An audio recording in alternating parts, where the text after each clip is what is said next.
Well, good evening and happy Shabbat to one and all. My pleasure to be with you. We have Kirk and JB here. How are you, fellas? Good evening. Good. Doing great. Yeah, we're expecting Lisa sometime here shortly. She may already be on, and we just don't know what number she's calling in from this evening. But JB has promised that he's going to check with each of the callers and find out if she's on. I do want to start with one item in the news. This just appeared on my news feed.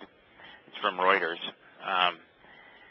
There was a shooting back in 2007 where a group of Blackwater guards shot and killed 14 unarmed civilians and wounded 20 others in Baghdad. And they have been tried, and they were convicted of manslaughter.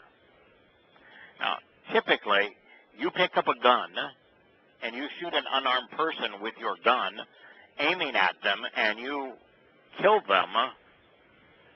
That's typically murder. Manslaughter suggests that the killing was accidental. You didn't intend to kill them. It just might have been careless. Yeah. You don't pick up a gun and shoot it at women and children and cut them to pieces in broad daylight at an intersection in an urban environment by accident. So it's amazing that they were tried on manslaughter as opposed to murder, but nonetheless they were. So a federal judge threw out the murder conviction of one of these Blackwater security guards and 3 of his former colleagues, and his reasons were stunning. He didn't toss it out because, well, that the case wasn't proven or that the jury received bad information or there was evidence that was left off. No. He said, well, one of the guys should have been tried independently as opposed to just trying them all. It was all one incident. They were all together. They shot these civilians together. Rather than trying them all together, this one individual should have been tried independently because then he could have alleged that he was not the first one to shoot. That's like participating in a gang rape and saying, well, my excuse is I was not the first one to rape her. Well, you're still guilty of rape. The second part of it was that he thought that a 30-year sentence for the murder of 14 unarmed civilians and for wounding 20 others was too severe. Isn't that amazing? I wonder the world hates us. Yeah, how many people do you have to kill before it's considered a crime? Yeah, before it's really a crime. Yeah. It doesn't matter how many. It's who you kill and who you are that matters. Blackwater's mostly former military, and we worship the military in this country, so they can do no wrong. Carte blanche. Yeah, the cops are the same thing. I'm broadcasting here from the suburbs of Cincinnati, and there's a cop that pulled over a black driver, unarmed black driver, because he didn't have a front license plate. Now, I've got 2 cars sitting in my garage. One of those 2 doesn't have a front license plate. Never has had a front license plate. So he pulled him over for not having a front license plate, which was just to say he wanted to screw with the guy. Nobody gets pulled over. If you look and pay attention, even in states where front license plates are needed, you'll notice that probably 1 in every 5 cars, 1 every 4 cars doesn't have a front license plate. And they're not pulled over. But this Cincinnati cop, nonetheless, didn't like the way this driver looked or the area that he was driving or, profiled him and pulled him over. And the driver became alarmed by the way the cop was treating him. When I've been treated by cops in such a way, I have been concerned. And rather than using his words, he allegedly began to drive away from the cop. So the cop said, I was afraid for my life, so I shot him. Killed him. And he's been tried twice, and a jury is unable to convict him. Why? Because cops are considered sacrosanct in America. what does the cop have to do to be indicted and successfully tried for murder? I've actually been, not impaneled on a jury, but selected for, possibility of jury selection. You go up. One of the questions they asked is, would you be willing to take a cop's word over a civilian's word? My answer every time is no. No, absolutely not.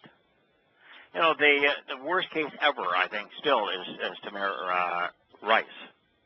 Yeah, where the boy was playing by himself on a carousel with a typical kid's toy gun, of which millions upon millions have been sold.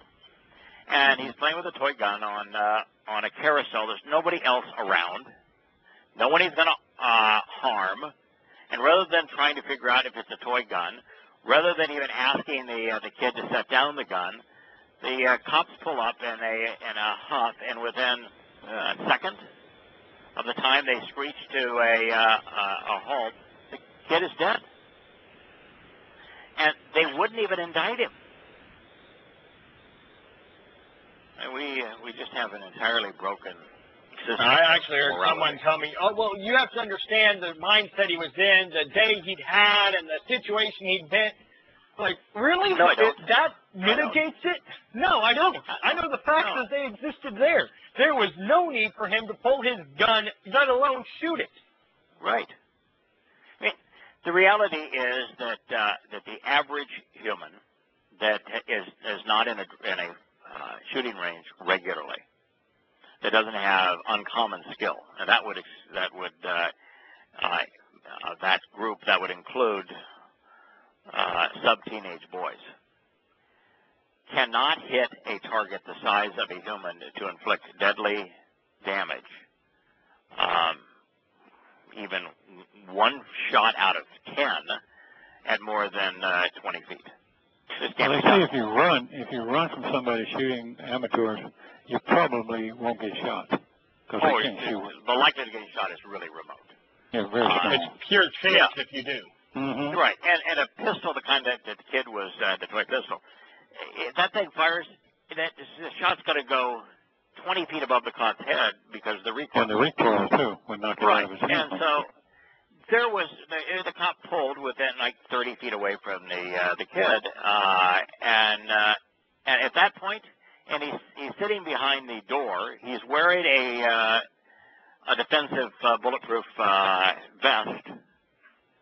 The odds of that kid successfully pulling the gun, turning towards him, which the kid didn't do, pointing the gun at the cop's head and shooting that only exposed area of him and killing him was probably 1 in 1,000, maybe 1 in 10,000.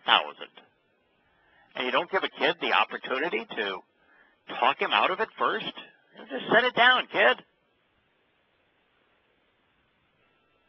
Well, didn't it turn out the cop had been not fired but let go from his last police department because of he was deemed unfit for duty, but they didn't want to fire him and tarnish his record?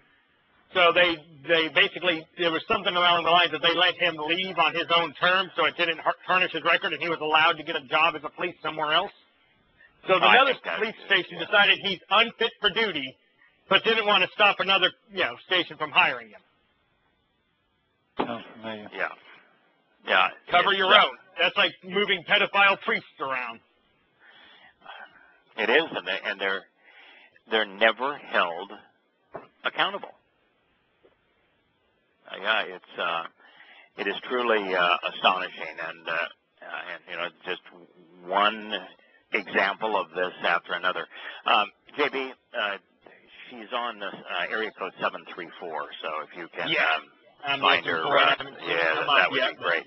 All right, JB, you wrote a quick analysis of what you thought the 3 issues were with Fred, the gentleman that many of us knew, many of us liked, many of us engaged in discussions either on the phone, in person, or by email, or in chat rooms with, that just went completely off his rocker and started spewing some of the really most revolting anti-Semitic rhetoric I have ever encountered. And in reading his letter, particularly his long justification letter to you, you came up with 3 principal Can you share those with us? Yeah. The first was, and this was really kind of a shock based on every discussion I'd ever had with him, is he's come to this acceptance of the New Testament as being, the Word of God, so to speak. At least that was what I gathered from the email he shared with me. And like I said, I emailed him back, and I was like, if I'm understanding you wrong, let me know, but I never heard back from him. But he seems to have slipped back into a bit of a Christian perspective, on the New Testament, minus Paul. He still doesn't accept Paul, so at least, credit where credit's due. Yeah, that's good. But he's doing what many Christians have done over the years. How can you accept the New Testament and reject Paul when Paul is half of it?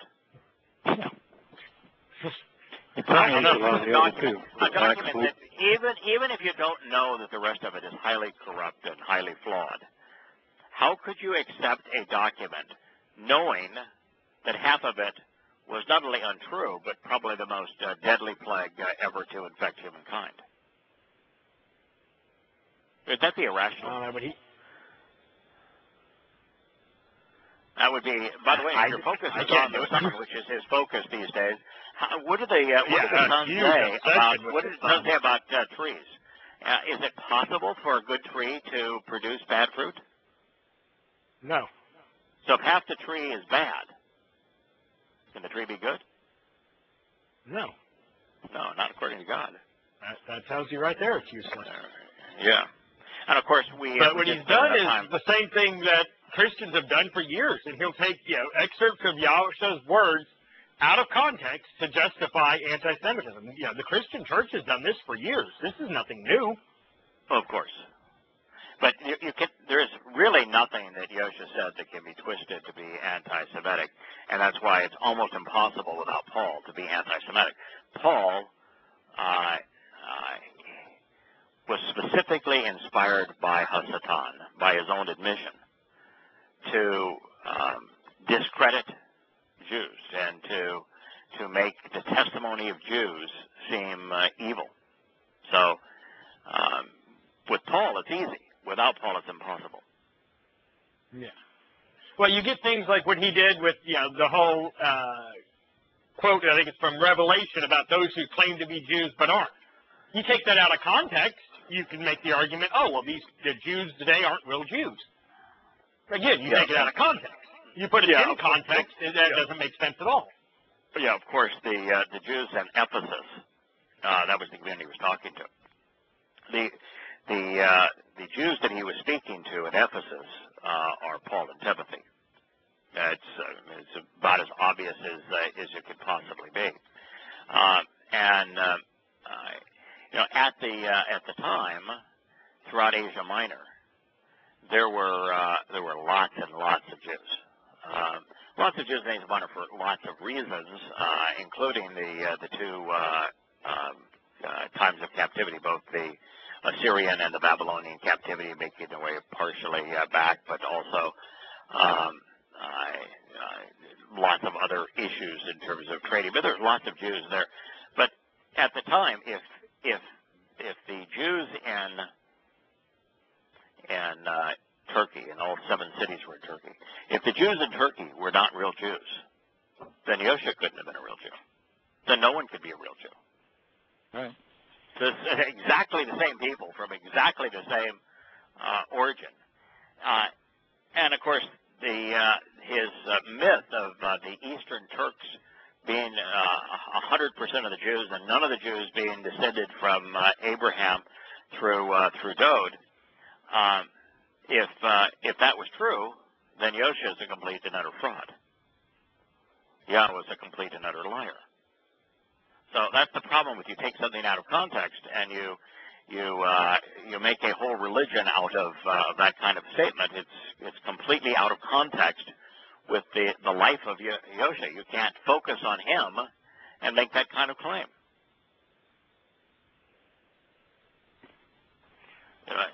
The issue is that the pretenders at the time were Paul and Timothy, and those were the pretenders.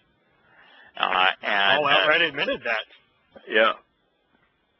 And it's also true that at the time there were lots of Jews who were estranged from Yahowah that were practicing, at the time, it was the birth of Rabbinic Judaism. And that rather than even practicing the older form of the religion that began under the Greek occupation, where the priests were still viable up to that point, they now had a full rabbinic religion where the Loi were no longer viable, and they were still using the synagogues, but there was nothing of their heritage that they had clinged to. As a matter of fact, one of the issues at the time, and particularly with the Sadducees, is that they really had begun to disavow their past, and they did everything they could to become Hellenistic. They loved the Hellenistic trends and philosophies, and many of them just embraced Hellenistic ways. So that was the biggest part of the Maccabean revolt. Is a large percentage of Jews had begun to accept the Hellenistic ways, like that when they started wearing the yarmulke. That round skull cap is a sun god cap that was prevalent among the Greeks, and then prevalent among the Romans. And it dates to that. That was the whole impetus behind the Maccabean revolt. So, well, another possibility, think about it, those who claim they are Jews but are not, what is replacement theology? Christians claim that they are, God's promise to the Jews has been transferred to them. They claim they are Jews but are not now. Yeah, if you were to look at that whole statement as the church becomes the seat of Satan, followed by married to Lord Baal, Jezebel, to dead over time. If you look at it as what it really is the presentation of the history of the religion that grew out of Paul's letters, then what you have is two forms of replacement theology. One as bad as the other. Christianity is nothing more than the church replaces Jews. They claim to be Jews, but they're not. No, they claim and all the benefits of the Jews, that they have all the promises made to the Jews. They're the real Jews now, the church, but they're not. And then you also have the Muslims who would come thereafter, who claim that all the promises were made to them, but they're not either. So, all of those things. So there's a lot of ways that involve that don't involve an entire race becoming non-existent and being replaced by another race. Correct. There are plenty of ways to interpret that in context that are logical and reasonable. Right, and of course, if that were to have happened, and it didn't, there's no evidence whatsoever to suggest that's what happened, and all the evidence is contrary. It would make everything God had to say about his reconciliation with Yisrael and Yahudah nothing but a bold-faced lie. It takes probably half of the prophecies in the Torah, prophets, and Psalms and renders them untrue. I mean, that's not just a little bit of a lie. It means that, why even discuss any of this? Because the God who authored it cannot be trusted. The other thing we talked about is that his acceptance of the Christian New Testament was all based upon the myth that the Septuagint, the Septuagint's creation, and that the Septuagint somehow is not fragmented and has an earlier date and is more credible than the Dead Sea Scrolls of the Masoretic text, and that isn't even remotely accurate. And we talked about that in our last program. Yeah. That the letter that attests to the creation of the Septuagint is unquestionably a fraud. Now, the person that it was written on behalf of had, over the Alexandrian Library, had actually been exiled long before that date. And the battles that it talked about that had been won had actually been lost. And it talks about 6 scholars from each of the 12 tribes, and at the time, only 2 of the tribes were testable. Yeah. Well, yeah, this goes back to the whole thing we talked about last week and his whole obsession with, don't trust man, don't trust man. Well, where did he get these facts from? Did he find this for himself, or is he trusting the word of a man? I've looked at the oldest manuscripts of the Greek text. I've looked at modern manuscripts of the Greek text. Yeah, I don't need someone to tell me that these aren't trustworthy. I can look at them and go, wait a minute, this says this says this, and this one says this. So what the heck was written?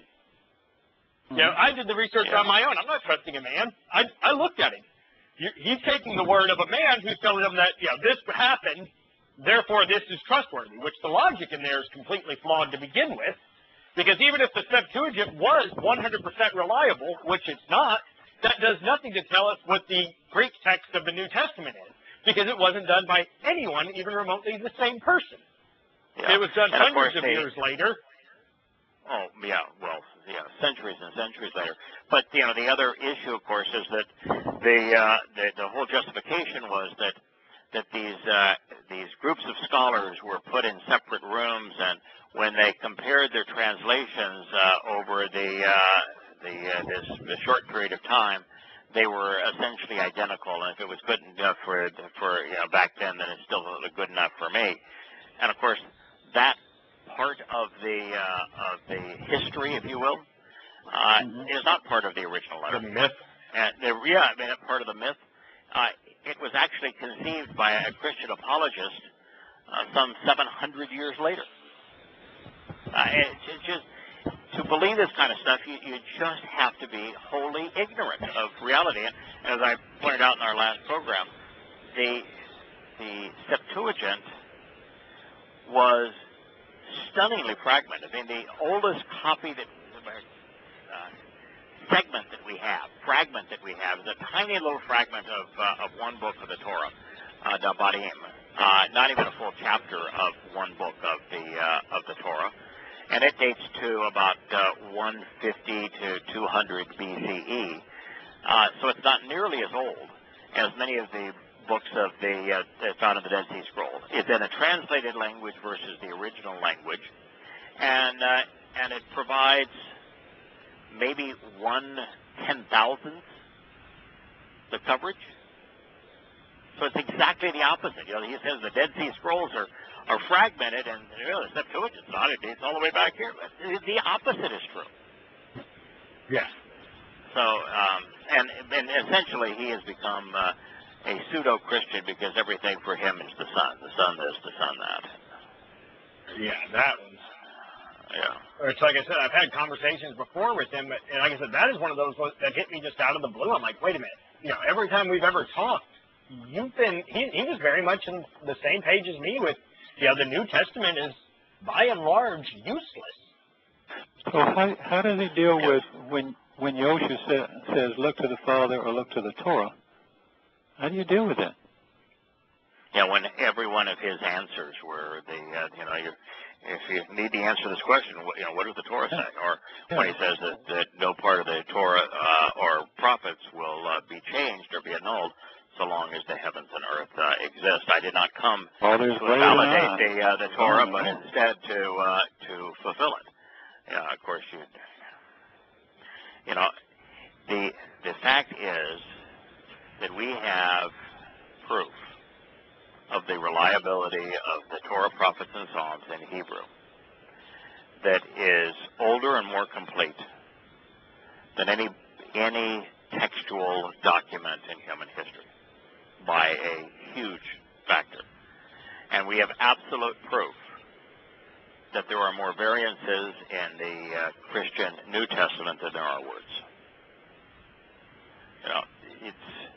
It is preposterous to think that the Christian New Testament is a reliable document. That's a complete and utter fool's folly. All right, what was the second? Well, that was something else he brought up in the email he sent me was, he's like, we quote all the time the not one jot or tittle line, but why not quote what came before it? And my response was simple. I quote the line about nothing being changed from the Torah and nothing about the Torah being done away with to show Christians how their God tells them to look to this. Not because I'm saying that this is the Word of God. I'm just trying to prove to them This is what your God said. This is in your Bible. Yeah, I'm trying to get them to question. That's the only reason I ever cite that verse. So I don't cite what came before it because, again, I don't know what came before it. I don't know if he even said that line. It makes sense that he would have said that line, but I don't know that he did because that's how unreliable the Greek text is. Correct. No, it's the whole thing is a absolute fool's fault. If you want to know Yahweh, there's only one way to know Him, and that is His word in His language, and the documents that He proved that He authored, as opposed to documents that do not have validation in terms of the way that Yahweh told us we should look to determine whether or not He inspired those words or not. The second issue is the idiotic conspiracy, to use your terms, that Jews aren't Jews. And why do you think he's promoting such a ridiculous myth? Because just like Christians, they claim their authority based on the Torah. So they can't necessarily argue against the Torah without disproving their own, basis. So they have to separate, for him, he has to disassociate the Jews that he hates in his writing from Yahweh's covenant. Because he knows that the covenant with Abraham is for all time.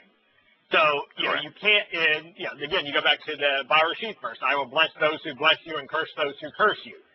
So, he can't be anti-Semitic without disassociating Jews from the covenant. And so by coming up with this, the Khazarian myth, that they were not really Jews, they were just, this tribe of medieval people who adopted Judaism en masse and ran this whole big conspiracy to convince the whole world that they're Jews. Now they're disassociated. Now he's not condemning Jews, so you can't call him anti-Semitic, and he's not anti-Torah. But the problem, of course, is there's absolutely no literary, historical, anthropological, or genetic proof of any kind that a meaningful number of Jews have ancestry that originally dates from Eastern Turkey, as opposed to the Middle East, and opposed to Israel. There are no literary documents. The rabbis were prolific writers. They talked about where they were and what they thought and who they were there with and what they were arguing about. There is no group of people that have a more prolific literary history. There's none. Literally none. The history of this tiny group of people, which almost nothing is known, converting en masse to Judaism. If they did, it doesn't make them Jews racially. It just makes them observance of Judaism. However, historians that have studied that say they differ. There is some evidence that some individuals embrace Judaism.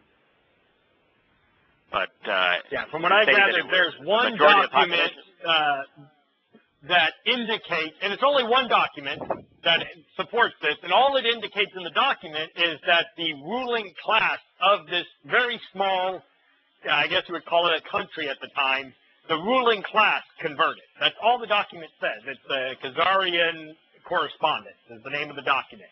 Yeah. And it's even questioned. It's not we don't know for sure, but it's the only document that really supports this. And even it doesn't say the entire country did it. Oh, no. It's just the small ruling class did it. Right. There is absolutely no evidence of any kind that the people in mass, and if you're talking about genetic markers, you need the people in mass, as opposed to some economic or political leaders may have. And we don't even have any evidence from that culture and that place that even that occurred. So even then, you don't. There is no evidence of it actually occurring. But I think what you have here is quite simply, if Jews are not Jews, you can buy into the ultimate conspiracy and hate them. And if you read his other correspondence, it was Israel that perpetrated 9/11. Jews are hidden everywhere. They're trying to perpetrate all manner of sinister schemes. He quotes people pretending to be authorities on the Talmud, saying that Jews are authorized to rape your children and kill you, and they're trying to enslave all Gentiles. And of course, they're not only taking things out of context, they're misrepresenting what's actually there, and there is none of that exists. But that's the kind of stuff he's promoting, and you can't promote that kind of stuff without engendering Yahweh's wrath, and so he's trying to, in his mind, avoid that by simply saying that, oh, well, okay, so they're really not Jews, so I can hate them. What's interesting is that some of the most anti-Semitic people on the planet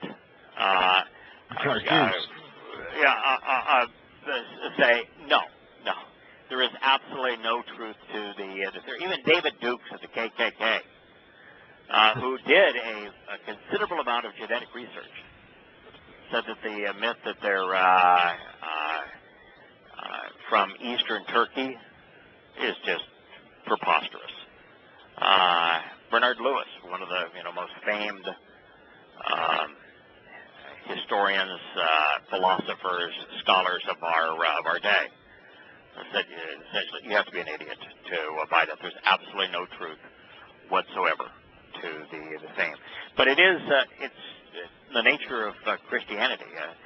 Christianity began as an all-out attack on Jews because all of the texts of the Torah, prophets, and Psalms, which they required for credibility, spoke of the promises, eternal promises made to the Jews, and so the Jews had to be replaced by the Christian church, or they had no credibility. And so the Jews were scapegoated. They became the Jesus killers, and the rest is history. But that is where he has gone, and promoting the most sickening of the Jewish myths around every corner, trying to conspire together to control the world. And the fact of the matter is, there's probably has never been a more benevolent, non-threatening people. The Jews do not have a history of enslaving other people, of invading other people, of plundering other people, They don't even really try and convert. No, they have no purpose. They aren't interested in it. If you want to convert to rabbinic Judaism, rather than being encouraged, you're actually discouraged. There's no proselytes. And that was the whole thing of the Judaizers in Paul's letters. It was so preposterous. Jews have never tried to promote their religion, ever. It's just not part of their mentality. What was the third? They're not big on marrying outside of the religion. Yeah, they will try and keep their kids, marry a Jew, don't marry a Gentile, because they try to stay pure. Well, that's inside, not outside. But that's also true of Catholicism. A Catholic is told not to marry a Catholic, or they won't unless that Catholic non-Catholic converts to Catholicism and agrees to raise their kids in that religious culture. So it's just the nature of things. A Muslim man can marry a Christian woman, but a Muslim woman cannot marry a Christian man, a non-Muslim. My wife was leery to date me when we first met because she was Christian and I wasn't. Yeah. So that's very common, and it's interesting that the only country really where you could say that Jews have become homogenized, where they're still known as Jews, and they still identify themselves as Jews, although very few of them identify with Judaism. They're not religious. They're secular Jews, they're cultural Jews. But the only country where Jews are simply homogenized, where, you know, you really have to know somebody's last name, you have to know their history, you've got to hear them, you've got to know a fair amount about them to even know they're Jewish. In America. Yeah. America is the one country where Jews have been wholly homogenized and amalgamized into the culture. It may be one of the reasons that Yahweh is so disgruntled with America, because what is the primary instruction he gave to the chosen people? Be set apart. Be set apart. Do not integrate. Do not copy their ways. In America, more than any other place on the earth, they have integrated to the point of being indistinguishable. Lisa sent me an email actually earlier today, and we're still, you know, she's given us the area code and the telephone number, but the telephone number does not show up on our switchboard, so there's nothing we can do I'm to not connect. seeing it at all. No, it's a 734-728 number, and it is absolutely unequivocally not on the switchboard. So we're not going to bring her in unless something else happens. But she was telling me that her mother celebrates Christmas. Mother's Jewish. Oh, a lot of my Jewish friends do. They go over and party with you. Or if you were a Christian, they would party with you. Yeah. Just totally integrated within the culture. Yeah, absolutely. What was the third issue that you thought was germane to Fred falling prey to this kind of a conspiracy? It's something we've talked about a lot on the show before, and that's, you know, a lot of people get upset with, you know, you for doing more written communication, books, you know, we have the forum. People are like, oh, well, you get too much confusion in writing. But there's more intellect that goes into writing. And what I noticed was everything he posted, even the replies I got, or not really replies I got, but anything I got after I emailed him, wasn't a retort to anything I had to say. It was just more videos, which is all oral communication. And oral communications have a great impact on emotions. You know, you got Adolf Hitler, Billy Graham, Paul, Barack Obama. They were all very successful with how they were able to speak. You know, they get people to rally to them, not by reasoning, not by logic, not by the argument even, but by how tone, they made by you gesture, feel. by their whole, the trappings around them, their personal charisma. You can't write with charisma, but you can speak with charisma. Yeah, I remember reading a statistic, and I'm probably going to get the numbers wrong, but they did a thing where they went to Billy Graham revival, and what they did was they tracked, it was something like 50 people who were saved at the revival over the course of a year. And by the end of the year, only like 3 of them were even remotely involved in church still. And what they found actually was by the end of the first month, more than 70% of them had just completely abandoned it. Yeah, they were moved. They felt great on this emotional high from his speech, but that faded quickly. It's like any drug. Yeah. Emotions are like a drug. And that's why, Christians get so involved in their church. Yeah, they get this emotional high from their first encounter there, and they want to keep it up, so they keep going back. But like any drug, it's diminishing returns. Yeah, there's and two so they issues need more and more people. Well, 2 issues with the spoken word. One is that it has no longevity. Yahweh, while he spoke on rare occasions to his people, virtually all of Yahweh's communications to us through the written word. The written word has longevity. The spoken word has none. It is as fleeting as the sound waves in the air as it passes from one person to the next. So the spoken word has no longevity, as just used the example of the Billy Graham crusades, where the spoken word has tremendous longevity. It's enduring. The spoken word is enduring. The written word is enduring. The spoken word is fleeting. Everything about Yahweh, including his name based on Haya, is all about enduring, existing for all time. There's nothing about him that's fleeting. That's why his word is written. The second issue is that, and the reason I think many of you know, you'll send me videos and ask me to watch it, and I won't watch them. I don't watch videos. And the reason I don't watch the videos is that they're way too hard to validate. If somebody writes something, if they make a claim, I can Google the source, because it'll be cited. I can Google their citation itself if they don't reference it. I can Google the claim that they're making. I can just encapsulate the claim that they're making, and right there in the medium, I'm able to stop and validate whether what they're saying is true or not. It doesn't change. I don't have to play it, replay it, hope that I wrote it down correctly. It's extraordinarily easy to validate or invalidate the written word. So we do have Lisa on now, by the way. Okay, so that is part of the problem. People are far more easily misled. They have a far more emotional response. They're far more prone to believe. Very few sermons are written. Sermons are an oral medium. Well, you notice also, what's the biggest difference between Yahowah and Yahushua? Yahushua wrote nothing. Nothing.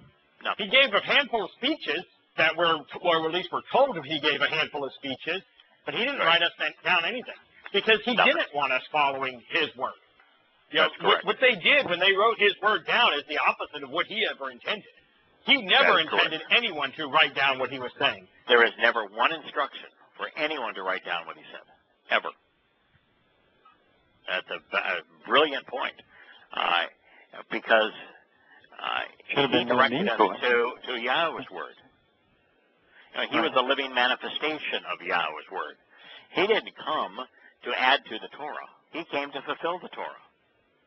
There was no reason for us to know what he said, because all that was important is what he did. And what he did is honor the promises Yahweh had made through Pesach, Matzah, B'Korim, and Shavuot. That's it. You know what else? What's easier to change in a history? What someone did or what someone said? Yeah, not millions, but hundreds of people saw what he did. Only a handful heard what he ever said.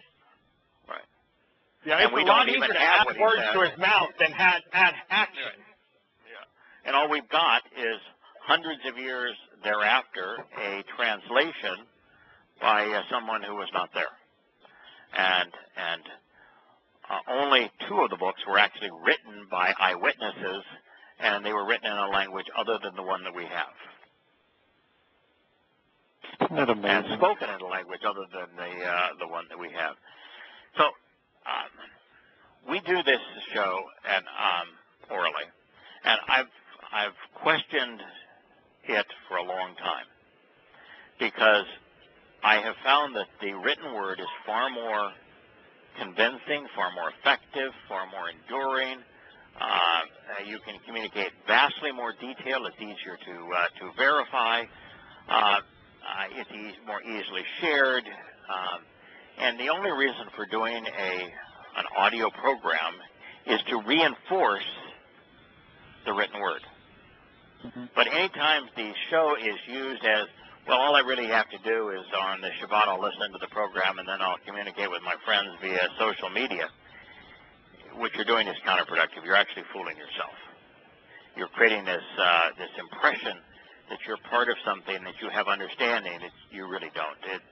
I don't think it's even possible to convey the level of knowledge and understanding that is needed to make a valid decision regarding Yahweh through the spoken word and also through social media.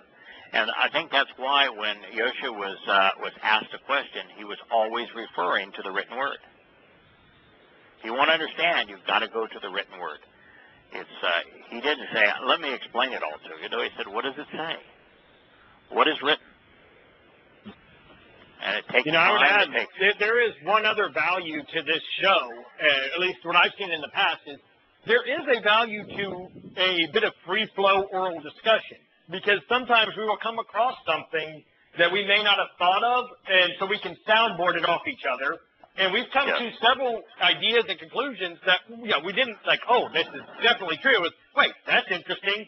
Now I'm going to go research this and write about it. But it does provide that kind of free flow of ideas that allows you to come to some conclusions you may or may not have come to otherwise. So there is value in oral discussion. Yeah, that is the positive. That every time we go over something that Yahweh says orally as part of these programs, we derive and communicate insights that are not part of the written text. So it's augmentative. The second issue is that to communicate information in an extemporaneous way, or even impromptu way, as oral communication tends to do, you really have to know the material. You have to understand it. Otherwise, it's impossible to be an effective communicator in that kind of medium. And so it does make the presenter more vulnerable. And if you can answer questions and provide insights in an extemporaneous medium, it validates and adds credibility to what you have learned and researched and conveyed in writing. Now, the third benefit, and the principal reason that I do it, really is because it serves as an invitation. There are a number of members of the covenant that take these programs and they post them. JB, you do on your site.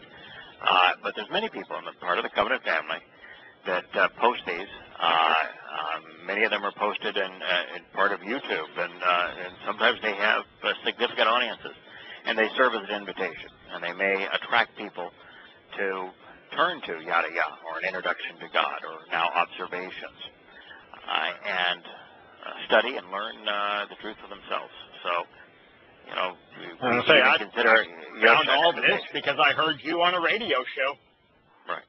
That's how I got here. And early on, when I first started reading through Yada Yah, I was a delivery driver, so I was in my car a lot. I didn't have a lot of time to read, but at the time there were the audio versions of Yada Yah, and I had those downloaded, and I played through them over and over and listened, and I'd make notes to myself as I was going, and then I'd go look it up in the written text, and then I'd do the research on it then. But there is a lot of benefit to it. Yeah, and particularly if you're doing an oral presentation about what you've learned that is also available in writing, so that somebody can research it and search out the details. Well, that's the thing. Most of the shows we do, it is based around something that is written. We're discussing it, so there is some extemporaneousness and some, additional content to it, but the written material is still there. Right. Now, in this particular case, where we're even talking about this conspiracy drives right to the heart of the difference between man and God. So while we're not, the last program, we spent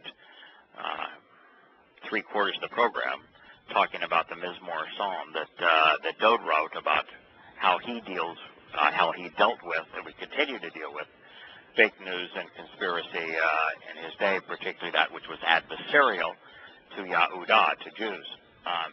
But here in this discussion, we're talking about one of the most prevalent themes in the Torah, prophets, and Psalms, and that is mankind being in opposition to Yahweh's children, to the chosen people. And he speaks vociferously of how in the last days, the world's going to come against Israel. They're going to lose an enormous amount of their homeland. They're going to be expelled from the countries of the world because anti-Semitism will be on the rise. And that Yahweh still is going to call them home, and he's going to unify Yahudah in Israel, and he's going to celebrate their unification with him and celebrate the role that they play in the Torah. So this, all of at least the major religions of the world, of the biggest, Christianity and Islam, are indeed based on on usurping the promises that God made to his people and taking them upon themselves, and in the process demeaning the original recipient. So you don't have to feel bad that you took their promises away, because they were really scum. So this lies right to the heart of what Yahweh promised. And I've never seen anything with Yahweh where he was disingenuous or where he wasn't steadfast or that he was willing to change. I've not seen anything that would suggest that Yahweh said, okay, they're my chosen people, and I know I made a commitment to a relationship with them forever. But, you know, yeah, it didn't work out the way I expected, so I'm going to change. And instead, I'm going to the most villainous of institutions, the Christian church, which I call the plague of death. That grew out of the Roman Empire that I thought was the most menacing beast in human history. I'm going to instead embrace them because Jews are bad. I mean, can you imagine going from Jews who have, who from a religious point of view have been bad, but have not been bad from really any other point of view, and embracing the Roman Catholic Church, Imperial Rome, or worse, Muslims? You've got to be out of your mind. You have to be out of your mind. Well, if we do have Lisa, you took it upon yourself to study the Khazar myth that Jews are not Jews, that they in their entirety are derived from this really remote and essentially unknown tiny community of people in eastern Turkey. When did this myth take place? Who was the principal author of the myth? Did the individual have any credibility? Absolutely not. Arthur Koestler was a very disturbed man. His Khazar myth is even more just, it's based on lies. Plagiarism. Now, he was not the first person to promote the myth. There was actually, well, in a way he was. There were 2 or 3 other authors that said, in writing about a number of things, they said, there's this letter that suggests that some Khazarians embraced religious Judaism, but none of them came to the conclusions that a significant percentage of Jews were actually of Khazarian ethnicity, and none of them came to the conclusion that all Jews were of Khazarian ethnicity. So this Koestler was the first person to promote that myth, correct? I think we've lost Lisa again. Her connection was so bad that the reason I tried to clarify what she was saying, because I only got every other word through my headset. I'll pick up, and JB, if you get her again, we'll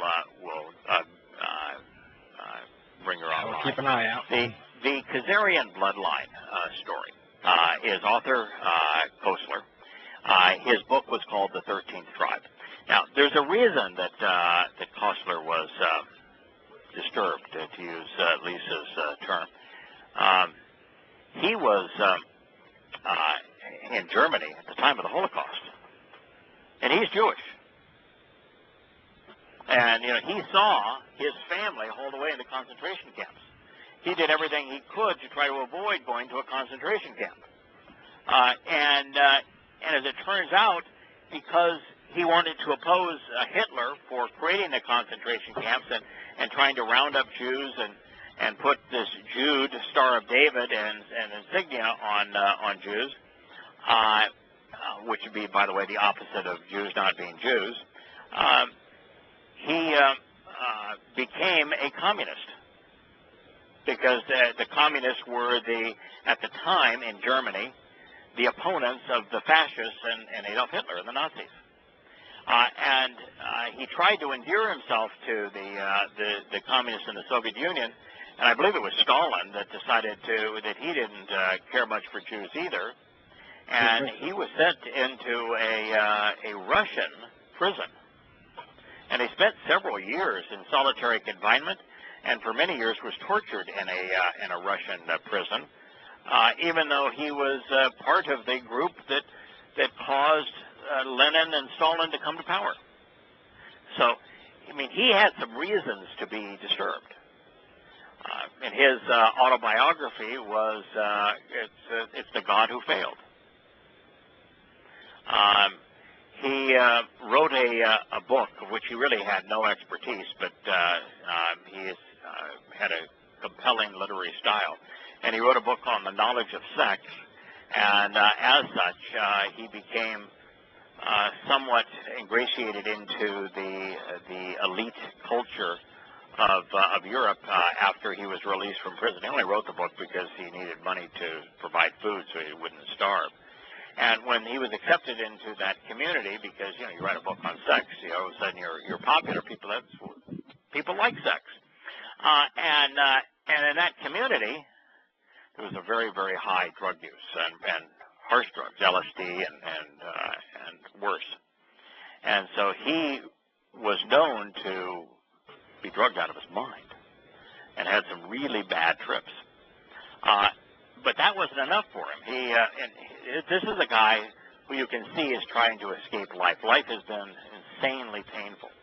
And he has spent his life being hunted down and imprisoned as a Jew. He went from that to a form of occultic spiritualism and spent the latter years of his life, which was truncated, in the seance kind of world, of spiritualism and trying to talk to and learn from spirits, which is one of the things that Yahweh says is of the occult, is satanic in nature. And he got so twisted in it that between drugs and his seance kinds of focus, he not only took his own life. I mean, this person who was so miserable, he couldn't live with himself. He convinced his second wife to kill herself along with him. Now, we don't typically like to get into ad hominem in terms of debunking a story, and we'll debunk the story on its merits, but this is not a guy who you would want to call as a witness. You call this guy to witness in trial, and you'll be sorry you would have done so. And his entire motivation for promoting this myth, of which he himself said the evidence is scant, well, it was non-existent. In the 1970s, by the way, there was no genetic evidence and there was no DNA evidence. And the anthropological and literary evidence is non-existent. So he said that his entire purpose of promoting the myth, and he thought he could get by with the myth because nothing was known to these people. So if you say they're derivative of a people that nobody knows anything about, now how do you prove that they're not a derivative of people no one's ever heard of before? So, but he's only doing it for one reason, and that is he felt that if there was no such thing as Jews, no reason to persecute. If the race didn't exist, then the Christian church, which was hunting them down and killing them, and these political movements, communists and fascists, putting them off into concentration camps and killing them in mass, there'd be no reason to kill Jews if there were no Jews. And so that was the sole motivation for his myth, is that if I can convince people that there really is no race of Jews, then there's no reason for anti-Semitism. So that's a summation of Kessler's life and his history. As I have studied it too, and I've read Lisa's accounting, when he published the 13th Tribe, there was a couple of literary agents that worked for book reviewers that thought it was just a glorious book because evidently Kessler's turn of phrase is appealing. He was a good writer, lousy researcher, but good writer. And so the literary critics They don't know good research from bad research. They're not scientists. They're not historians. They're do you write well? And they loved it. But unfortunately for him, without exception, the historians and anthropologists, linguists, and later geneticists that reviewed his claims said it's absolutely preposterous. No validity to it whatsoever. It is strictly a political myth. That's the reality of it. Is a very troubled man produced just a pile of lies. Now, when we get Lisa back, she can take off on this. But as we study the basic communities of Jews today, we do not know, and there's really no way to know. And I know there's some people that make claims otherwise, and maybe they have some validity. I just don't know how we come about doing this. But we do not know if somebody is of the clan of Dan or Yehuda or Gad, or we just don't know. But there are three major communities of Jews, and they have nothing to do with the old clans, because the genealogical records, which were meticulous, they were destroyed in 70 CE when the Romans destroyed the temple. So they do not exist anymore, and so all we can really do is there's three big groups. One of them is the Mizrahi. Mizrahi from Mitzrah, as in Mitzrayim, the crucibles of human oppression. These are what's called Oriental Jews from the Middle East, Jews who remained in Mitzrayim, Egypt, Jews living throughout what's called the Levant by people, which would be Syria, Jordan, Lebanon, and Israel. Jews living in North Africa, Jews living throughout the Middle East, particularly in Iraq and Iran prior to 1948, of which there were hundreds of thousands. Jews living in Yemen and the Sudan. And we know we have a lot of Jewish influence in Yemen because the Hanif part of the Quran was inspired by Hanif poetry, which was a twist on rabbinic theology. And so these are all known as the Mizrahi Jews. The ones in Yahowah, who are they? Pardon? Would they be the same category here? As who? As the ones in Yahowah? Yeah, I think this would be that same group. That's the same. The groups. Yeah, in Yahowah today's Medina. Absolutely. Yes, absolutely. The Jews called into Babylonian and Assyrian exile. Matter of fact, one of the things that you found in your research, I understand, Kirk, is that when the Assyrians took the northern tribes, Ephraim, into captivity, their goal with them was not to bring them into the heart of Assyria, but instead to position them... No, they didn't need an enemy. No, they wanted to position them in a spot where they were sort of a tripwire, a buffer, between them and was it the Median Persians, or which? Yeah, the Medo-Persians. Yeah. So that was their purpose, and to serve as that buffer, they were positioned in what we would consider to be right now Eastern Turkey. Yeah. So ironically, when the Assyrians were defeated by the Persians, they didn't want them there either. That's why they let them go. They don't need. At that point, right. They would have had a couple of million people sitting there that are very good fighters.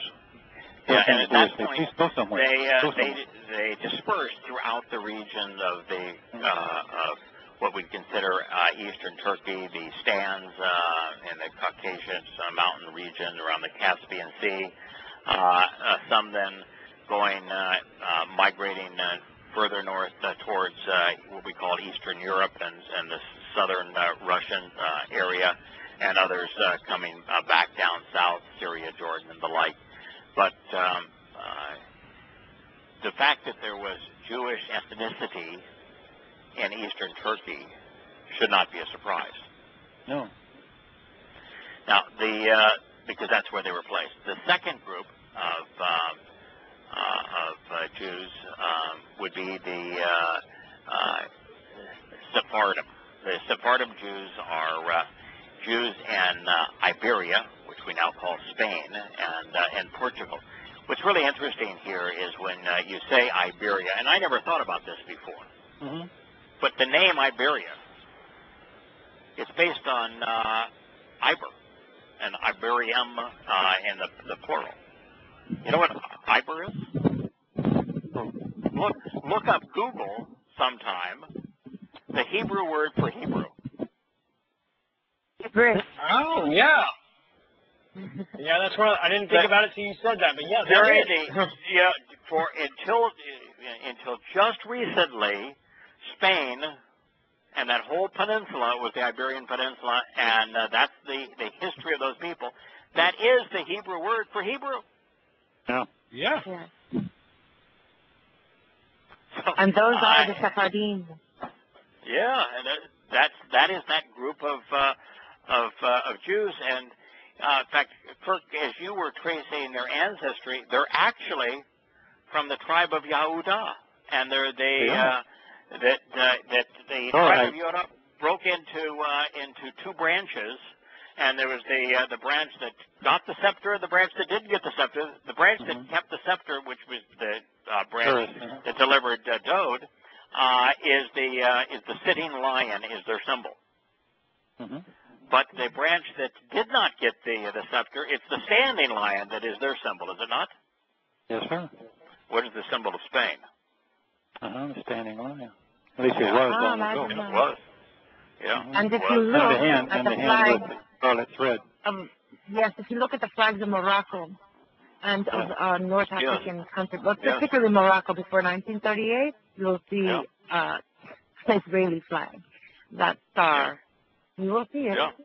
And the Sephardim were later expelled from Spain and back immigrated into North Africa.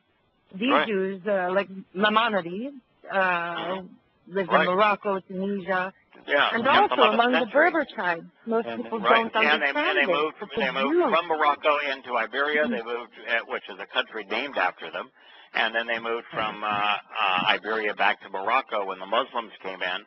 And we have all this documentation from the Muslims saying, "Oh yeah, lots of Jews here." Well, they became so tyrannical towards the Jews that they moved them out. So we know that there is and these are from Yahudim Jews and all throughout northern Africa and into the Iberian Peninsula. And so that's as far south as Timbuktu, which was a Jewish settlement among the Berbers. Yes, correct. Now the third question of Lisa. Yeah. Lisa, in here, I don't know whether it's itemized in here, but when the Southern Kingdom is taken off in Babylon, and there's about 350,000 of them taken off into captivity, only 50,000 of them come back 70 years later. Well, they're still there, aren't they? I mean, there was. What happened to them? Some of them became the merchants along the Silk Road and brought Europe all the paper, geometry, algebra, silk. So why would that surprise people to find them there? I mean, it's they spread out every corner of the world. Yes, and that's exactly what Yahweh has indicated they would do. Now, the largest community of Jews, what are they called, Lisa? The Mizrahi Jews are probably the largest in Israel today, and those are the Oriental Jews. The Sephardim are the Ladino Jews, and they also, when they were kicked out of Iberia, Spain, which they helped to build, they went to the New World, to South America, concentrating in Argentina, and the oldest synagogue is right very close to me in I believe St. Martin. No, not Martin. And I think number 7th or 8th, the largest concentration of Jews is in Argentina, and then, the Ashkenazi Jews. Yes, and then the after Ashkenazi that. Jews. These are Jews that live within Syria, Anatolia, which is Turkey, Iraq, Iran to a lesser extent. But they moved throughout Europe. They were manned Byzantine trading posts, lived along the Rhine Valley. To a large degree, though, this would be a group of Jews, too, that would then, because the Romans have documented taking the Jews from Israel up into Rome, where there's pictures of them with the menorah and other Jewish implements. They're called the Yahud, and the money that was confiscated by destroying the temple was used to fund the Colosseum, and they were the slaves that built the Colosseum. And you see a arch, the largest arch of triumph for the Romans, depicts them right on there. So there's lots of Jews in Europe because there were two Roman diasporas. That was the first, and then the next one happened shortly thereafter in 133 to 135 CE, where virtually every Jew was expelled and brought into Europe as slaves. That's why there were so many Jews and throughout the Roman Empire. Yes, and they also used them as carriers for food and provisions and to dig the streams for the Roman soldiers all the way up into Germania. Yes. Yeah, that is the reason they were there. It was, they weren't invited into Europe. No. And didn't just happen to say, I think we're going to leave Israel. Let's go up into Europe. No, they were dispersed throughout the Roman Empire as slaves. That's why they were there. And they were hated, of course, while they were there for lots of reasons. But first of all, no one cared for slaves, so they were treated poorly. But these slaves were better educated than their masters, and I'm sure that was irritating. And then once they were no longer slaves over time, this small group of people who were isolated ethnically, religiously, culturally from the community were the most successful. And so that, too, created some envy and frustration.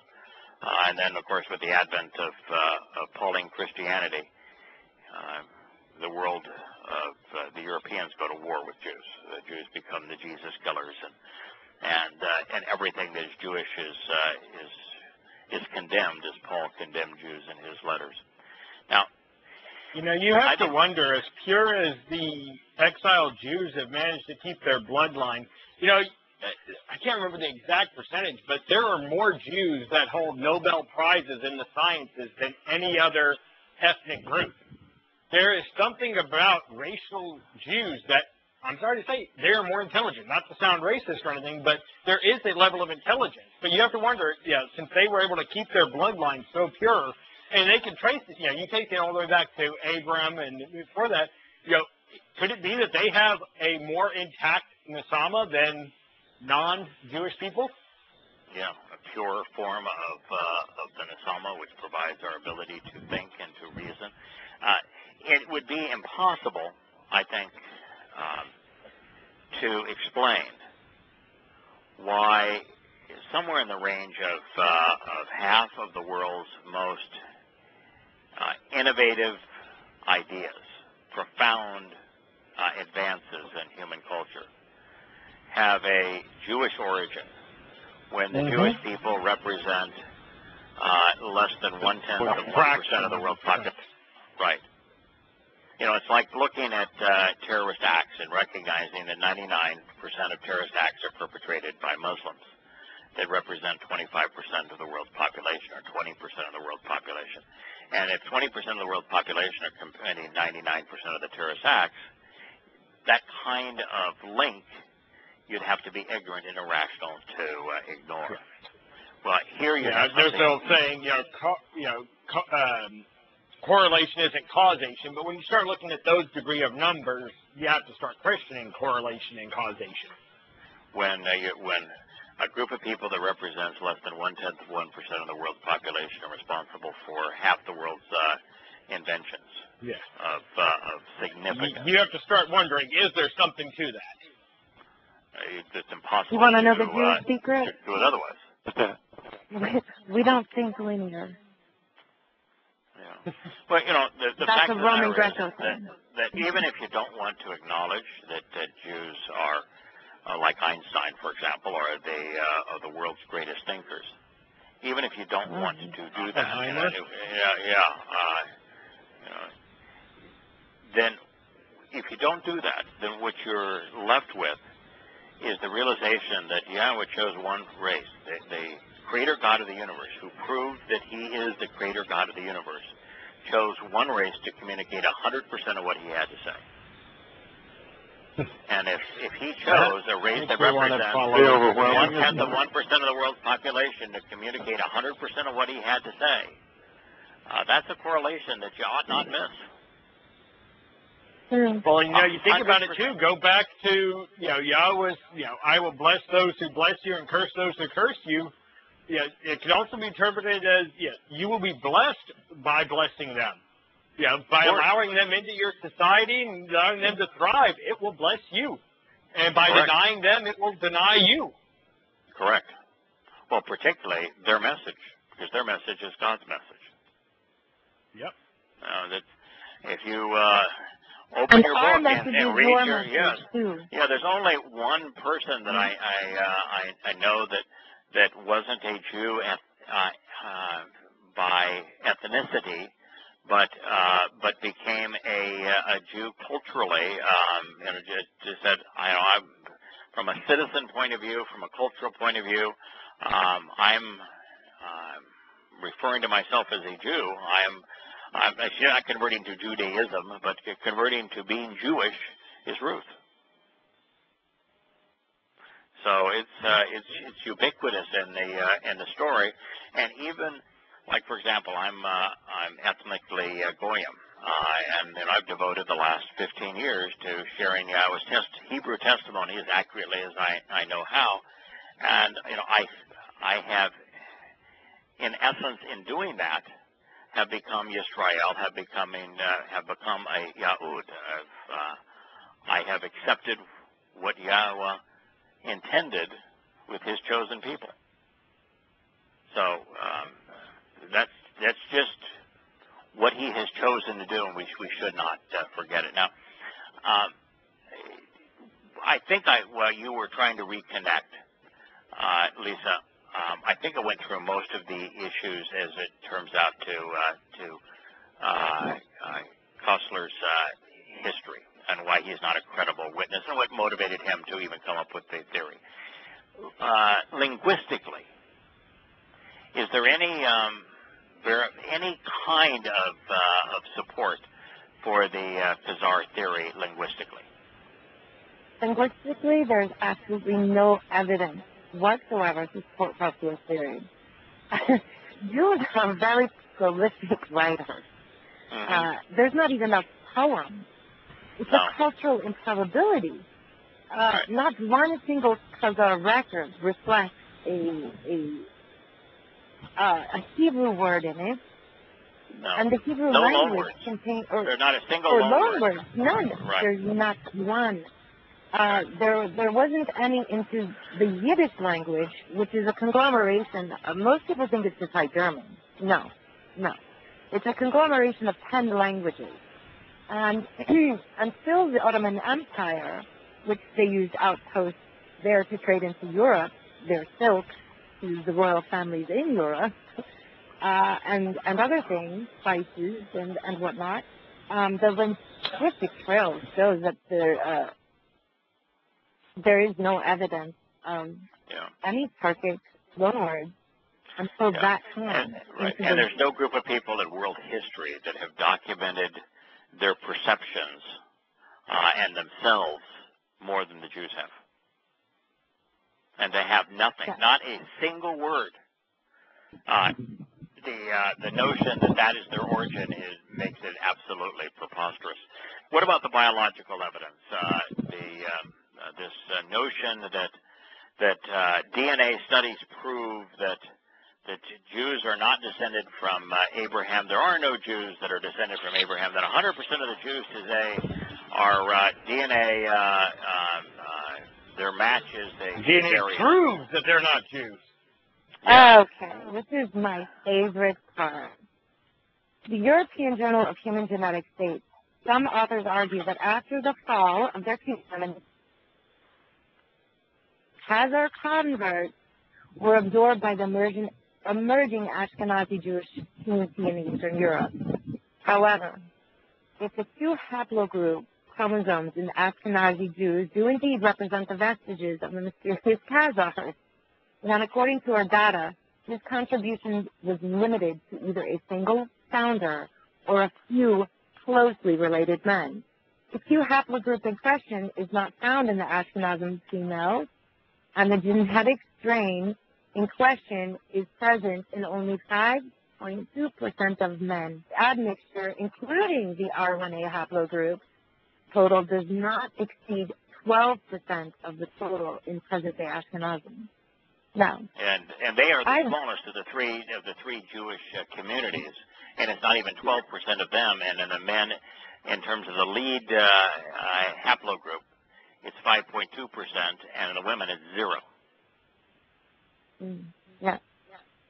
And recent genetic studies based on Y chromosome polymorphic markers show that Ashkenazi Jews are more closely related to other Jewish and Middle Eastern groups than to their host populations in Europe.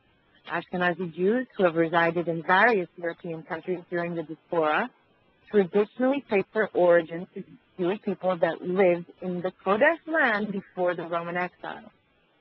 Some studies claim that a substantial part of the Ashkenazim were descendants of Eastern European non-Jews. In particular, according to Middle-aged historians, the Khazars from a small kingdom near the Caspian Sea converted en masse to Judaism. Well, the genetic evidence says that that's simply not true. Well, so does the historical evidence. There was no mass conversion, and the conversion would not have changed their ethnicity.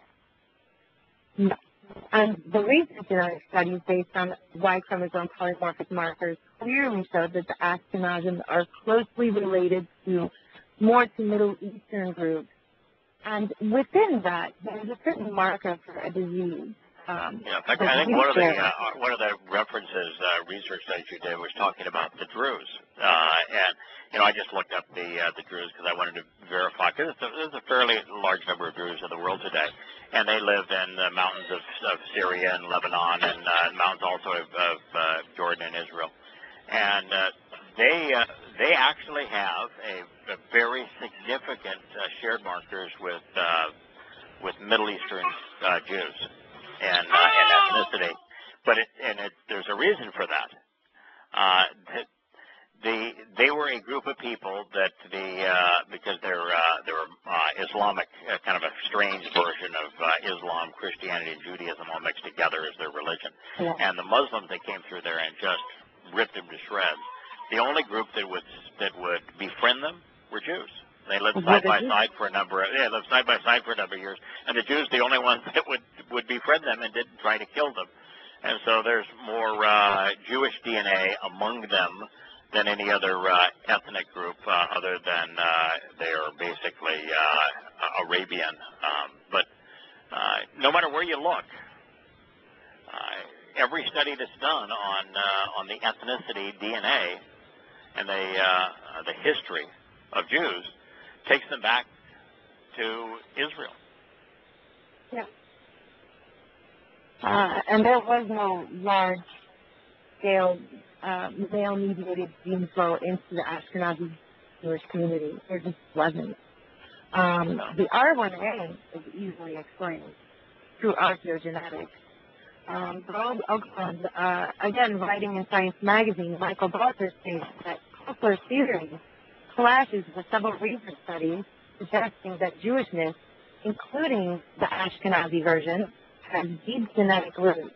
He refers to a 2010 study by geneticist Harry Oster, which found that Ashkenazi Jews cluster more closely with Middle Eastern and Sephardic Jews of finding researchers say is inconsistent with the Khazar hypothesis and concludes that all three Jewish groups, Middle Eastern, Sephardic, and Ashkenazi, share genome-wide genetic markers that distinguish them from other worldwide populations. And so rather than the genetically validating that that no Jews living today have roots in Israel and tracing back to Abraham and Sarah and Yishak and Jacob, every genetic study shows that the preponderance of their DNA is not only distinct, but in terms of genetic markers, is not only distinct, but is consistent with Jews from the Levant, from Israel, and that almost no DNA would come out of the region of the Khazar. So it's the antithesis of what Fred was promoting. Fred was promoting there is no such thing as a Jew. There are no Jews that are Israelites in the sense of coming from Israel. 100% of the Jews are Khazarian, and the evidence is, well, there may be in one of the three subsets of Jews today, the smallest group, there may be a 5% Khazarian trait, which is easily explained, but the fact is that 99% of Jews do not have any trait that could be tied to Eastern Turkey. Right. And the one study that he actually has, posted a video someone cited was one guy's study, and do you know what his method was? Mm-hmm. He took a group that lives in the region today that the Khazars lived in and used them as the genetic basis for the Khazars, and then took the Ashkenazi Jews' DNA and they compared the two. Well, the problem is the group that lives in that region today, where was their origin? They came from the Middle East. Yeah, they came from the Middle East. Right, where did the Jews come from? The Middle East. Middle East. Right. So any relationship between them comes back to, they are all of this region. And the group living there today, which is the Georgians and the Caucasians, have a Middle Eastern origin, more so. Yeah. They are more closely related to the Middle Eastern region than they are to the Khazarian. Yeah. So it's a ridiculous study to begin with. Beyond that, the fellow that did the study has been reputed by virtually every geneticist, and anthropologist, and historian in the world. In fact, you go back now about a decade, and Forbes magazine did a lead story on debunking the myth, and just said, it's amazing that anyone would fall for something where 100% of the evidence is counter to the theory, and where the geneticists, for example, from Stanford would say this is not a research paper that was prepared by this postdoc. A postdoc, it means that you've graduated with a PhD from some school and you can't get a job, so you go for a postdoc, which means you can continue as if you were a PhD student working for meager wages. Lifetime student, basically. Yeah, and they said what he is proposing is not science. It is. It's a young nobody trying to make a name for himself so that he can get a job based on a name. Yeah, it has nothing to do with evidence. It's him trying to make a name for himself. His research was as repudiated by the scientific community as was the fellow that now lives in Texas, who has been completely discredited, that tried to, because he had a competitive vaccine for mumps, he tried to discredit the monk's rubella MMR vaccine, and he took into his test only those who had accepted money from a law firm that was promoting a class action suit against the MMR vaccine makers, and while he himself had a patent on a competitive vaccine, and he completely fabricated his research for his own financial reasons. That's the he same. got his 15 minutes of fame. That's exactly the same story as this fellow that Forbes magazine absolutely tears up and spits out and cites scholars across the board from the nation's leading universities in DNA and genetic studies that says there isn't any part of it that's accurate. It was sloppy research, all to promote a political myth. But that's the kind of thing that unthinking people listening to online videos buy into. And that's like down here in Texas, we have the studies. Creation Museum, and they make, I don't know how much money the Creation Museum makes every year promoting their junk science. Yeah. But, one of the things that Lisa, that you found, and I found when I did my study on this, is that there's no group of people on Earth that geneticists have been more interested in studying than Israelites, than Jews. And it's interesting here, too, that as I talked on the afternoon show with Kirk, Jews is a errant transliteration of Yahud. And from Yahudah is the place, Yahud is the people, and then the plural is Yahudim. Now, in that they are one of either 12 or 13 tribes, depending on how you look at the splits of the genealogy. But they are a subset. They are the subset. They are the subset that from which Dod is derived, the son that Yahweh loved most, and the subset from which Yosha came. But they do not represent all of Yisrael.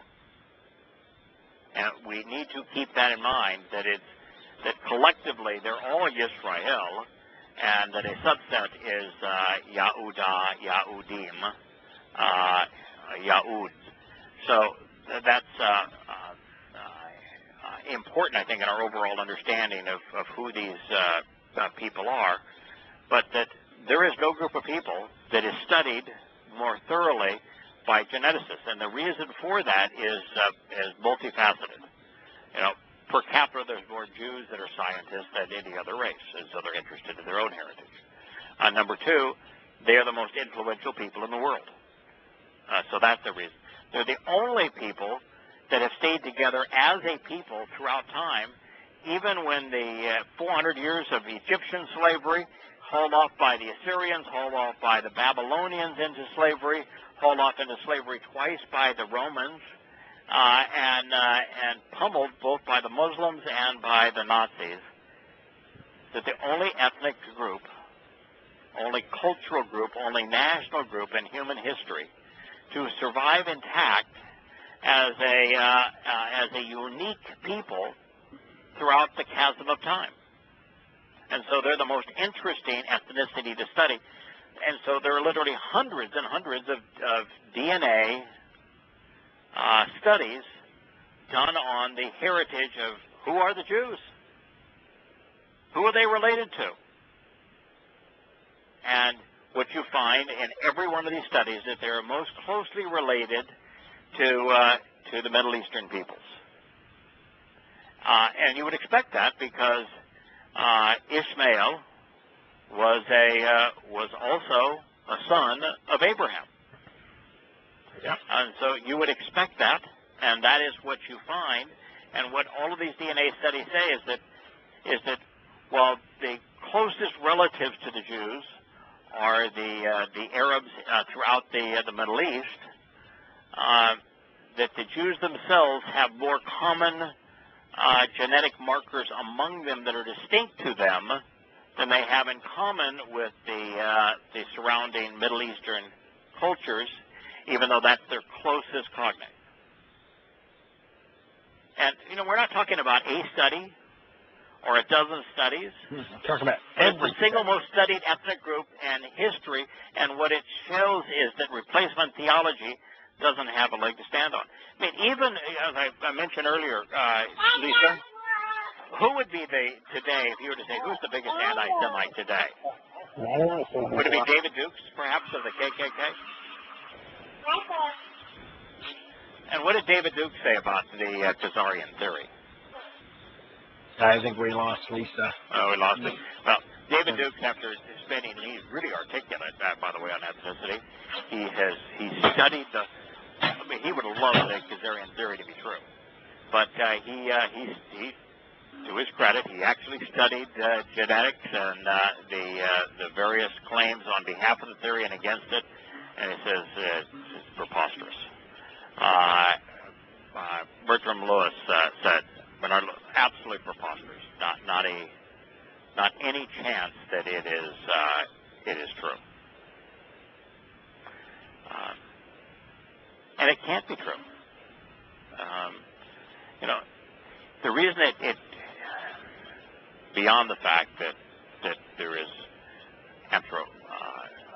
anthropology proves that it's not true, that the Jewish people are the most documented people in the history of humankind, and they are 100% of Yah's messengers.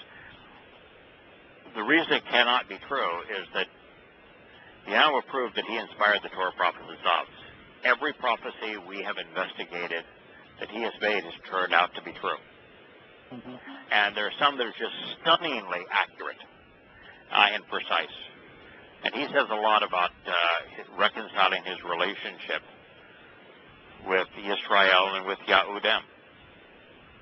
Now, Kirk, you and I, when we were talking earlier today, we broke the possibility that there are a lot of people, because you trace the symbols and the movement of Jews throughout Europe and throughout the Middle East. Yeah. Right. And so you traced it throughout the world. And so there is the possibility that there are a lot of people who are Yisrael and Yahudim that just don't know it. Oh, yeah, absolutely. Oh, yeah. Yeah, lots. And there's also the possibility there's some people who consider themselves Jews who may not be. That's a very good possibility. Yeah. And while we know that 2/3 of Israelites and Yahudim are killed in the last 3.5 years of the tribulation,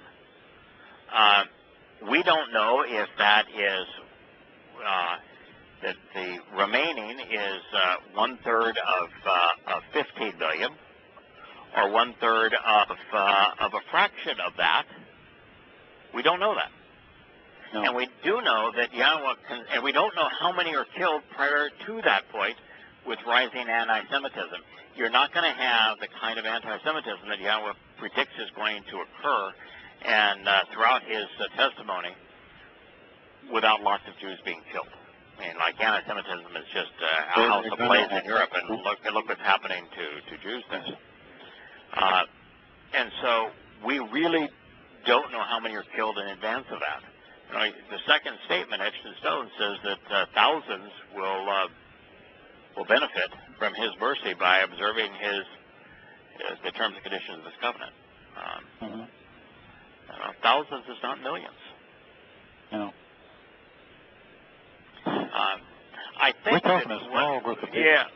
Yeah, Kirk. One of the things that struck me, and these genetic tests are validating it, that once we came to realize that life was conceived based upon language, that DNA is a three-dimensional language.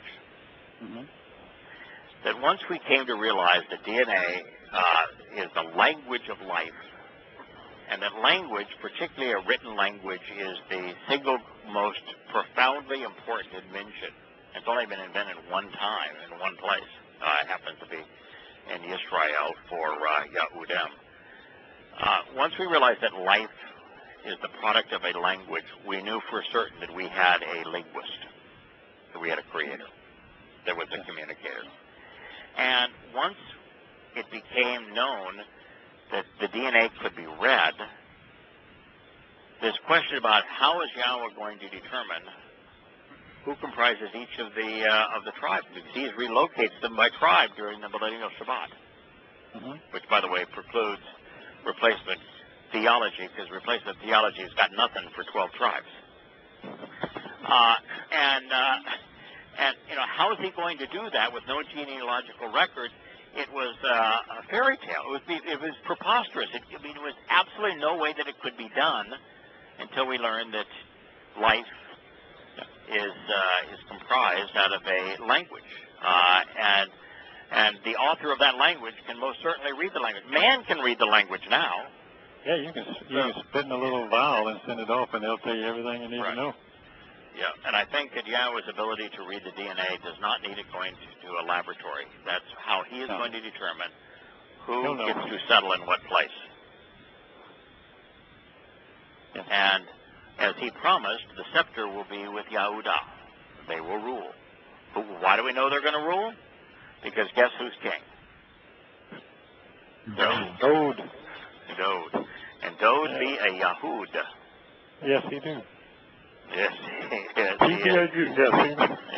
Yes, he is. Very much. Let me ask you a question. Sure. This is something I thought today. This is off the wall, but